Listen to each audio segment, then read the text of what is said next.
Hi guys, pongal చేద్దామా? ఒక glass rice వేసుకుందాం. సేమ్ ఈక్వల్ అదే గ్లాస్తోనే పెసలు అయితే ఒక గ్లాస్ వేసుకొని మంచిగా 4 టైమ్స్ బాగా వాష్ చేయండి.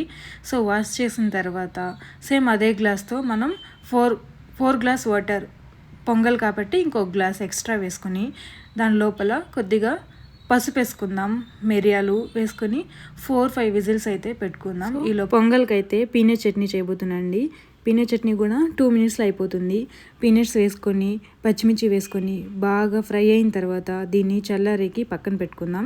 ఈలోపు మన పొంగల్ అయితే విజిల్ అయితే వచ్చేసింది. సో దాంట్లోకి పోపు కావాలి కాబట్టి అల్లాన్ని సన్నగా తరిగి అయితే వేసుకోండి, బాగుంటుంది.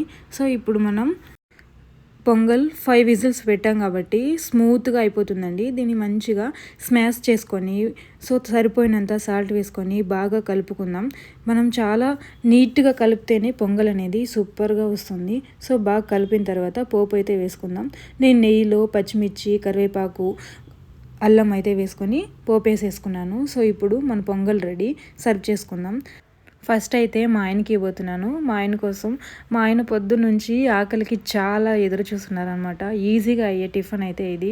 సో పీనట్ చట్నీ వేసుకొని మా ఆయనకి అయితే ఇచ్చేస్తున్నాను.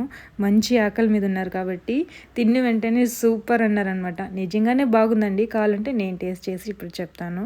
సో నాకైతే పర్సనల్గా పొంగల్ చాలా ఇష్టం టిఫిన్స్లో. మా ఆయనకి ఇడ్లీ అనుకోండి, నాకైతే పొంగల్ ఇష్టం. సో ఇప్పుడు మనం తిని ఎలా ఉందో చెప్తాను. నోట్లో పెడితేనే అట్లనే కరిగిపోతుందండి. సో మీరు కూడా ట్రై చేసి, ఈజీ అండ్ సింపుల్ అండి. పొంగల్ ఎవరికైనా నచ్చకపోయినా కూడా నచ్చేలా మనం ఈజీగా సూపర్గా చేస్తే అందరూ కూడా తింటారు. So bye.